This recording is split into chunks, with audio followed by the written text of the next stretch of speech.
Good morning, sir. Would you please introduce yourself and tell us a little about yourself? Yes, my name is Jerry Meadows, and I am from Chattanooga, Tennessee, and came on this tour from Nikolov and in Odessa, and this is my second tour. Now, what's your impression of Odessa? Oh, I like Odessa. It's sometimes pretty hard to travel around in, but otherwise it's a pretty nice town. Why did you choose Ukraine of all places? Oh, let me tell you, Ukraine has some of the most beautiful women in the world. There is no doubt about it. They're the most beautiful girls, and they're very compassionate. Okay. How was the social party for you? The social was real good. At first, I didn't think it would be. I just thought it would just be a mesh of people coming together. But when I got into the social, I had already some people here I wanted to meet. I'd established that back from the States. But when I got here, I went to the social with an open mind, and sure enough, I ran into somebody I really have now started corresponding with again. So it's been real good. It was real good. Does age difference matter to you? It matters to me, Oleg. It really does matter to me, but it doesn't seem to matter so much to the girls. I tend to always go over that age situation and my age differential with many of the women. But I have found that, wow, I'm just shocked that they like men who are older, that are, well, what shall I say, more settled and less of a player. And I'm not in this game to play. I'm here to find somebody forever. Why are you interested in foreign women? They seem to understand more. The other thing is, honestly, they have a lot of traditional values that many women in the States do not have. When I say traditional values are like family values. They're very, very closely knit. I think a lot of women think, that Russian girls want to come to the United States, but see, they do not know that the Russian girls here, or Ukrainian girls, have a very close-knit family. And that's what I want. I want a very close-knit family.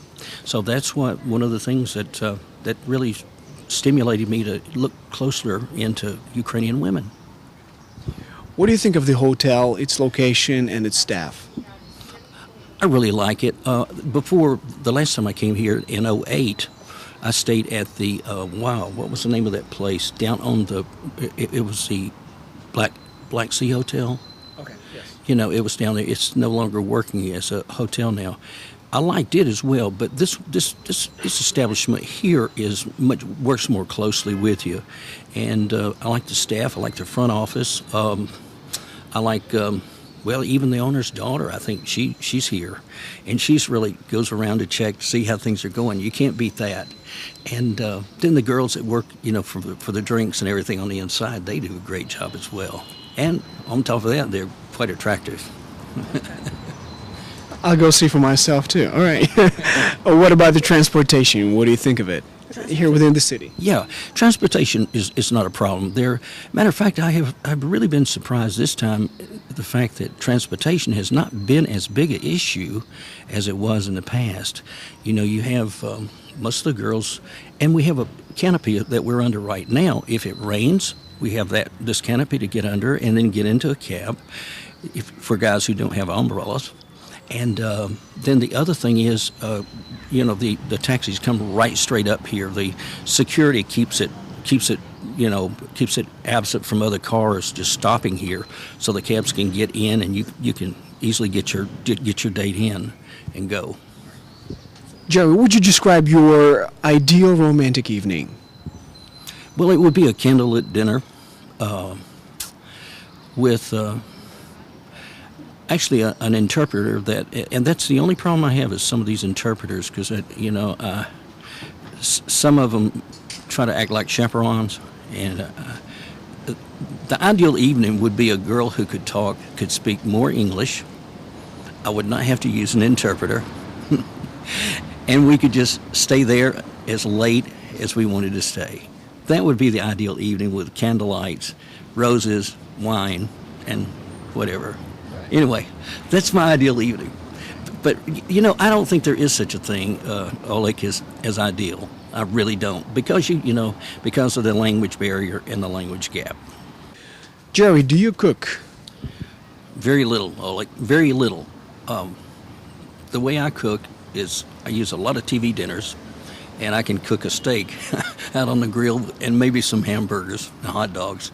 And I have to do that with my son, who's 16 years old. Okay. So his big idea is his dad always ask your lady if she can cook. What is your favorite ethnic food? Probably in the wintertime would be borscht. I think I'm saying that correctly, borscht. But it's good. It really is. I've had it twice since I've been here. Okay. Who or what would you like to be in your next reincarnation? My next reincarnation? Gee, I'd love to be, I'd probably either, one or two things. I'd like to either be Patton or Rommel. That's a good choice. All right. Try to imagine a world without cars. I know it's hard, but if there were no cars, what vehicle would you like to own instead? No cars. Boy, that's a hard one.